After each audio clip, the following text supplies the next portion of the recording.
నాని తొలి చిత్రంతోనే మంచి హిట్ అందుకున్న హీరో. అంతేకాదు ఏ బ్యాక్గ్రౌండ్ లేకుండా స్వతహాగా ఇండస్ట్రీలో ఎదిగాడు, స్టార్ ఇమేజ్ను సొంతం చేసుకున్నాడు. కాని ఈ మధ్య వరుస ఫ్లాప్లనే చవిచూస్తున్నాడు.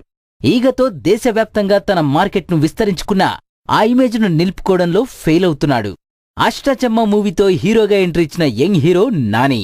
అష్టాచెమ్మ తర్వాత తను నటించిన మూవీలన్నీ బాక్సాఫీస్ వద్ద మినిమం గ్యారంటీ అనే బ్రాండ్ రావడంతో నానికి వరుస ఆఫర్స్ వచ్చాయి. అతి తక్కువ సమయంలో నాని హీరోగా ఫిలిం ఇండస్ట్రీలో మంచి పేరు తెచ్చుకున్నాడు. అయితే గత కొంతకాలంగా నాని నటించిన మూవీలేవి రిలీజ్కి నోచుకోలేని పరిస్థితి. పైసా తర్వాత అదే కోవలో వచ్చిన మూవీ జెండాపై కపిరాజు. నాని నటించిన ఈ జెండాపై కపిరాజు చిత్రం విడుదల తాజాగా మరోసారి వాయిదా పడింది.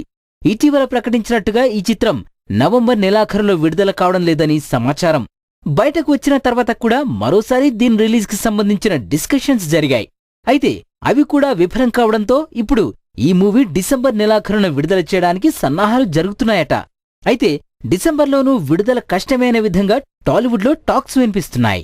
ముఖ్యంగా ఈ చిత్రం విడుదల కోసం నాని ఎదురుచూడ్డం మినహా అతని చేతుల్లో ఏమీ లేదని వ్యాఖ్యలు వినిపిస్తున్నాయి. శంభో శివశంభో ఫేమ్ సముద్రఖని దర్శకత్వం వహించిన ఈ సినిమాపై నాని చాలా ఆశలు పెట్టుకున్నాడు. కెరీర్లో తొలిసారిగా నాని ద్విపాత్రాభినయం చేసిన సినిమా ఇది.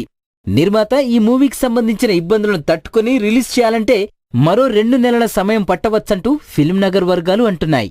మరి నాని నటించిన వినోదాత్మక సినిమాలైన అష్టాచెమ్మ, పిల్ల జమీందార్ అలా మొదలైన సినిమాలు బాక్సాఫీస్ వద్ద మంచి విజయాలు సాధించాయి. అయితే ఆ తర్వాత కామెడీ వదిలి ఇతర జోనర్స్లో చేసిన సినిమాలు ఫ్లాప్ అయ్యాయి. దీంతో నాని ఇక నుండి తను ఎటువంటి మూవీలు ఎంపిక చేసుకోవాలో వంటి విషయాలపై పలు జాగ్రత్తలు తీసుకోనున్నాడట.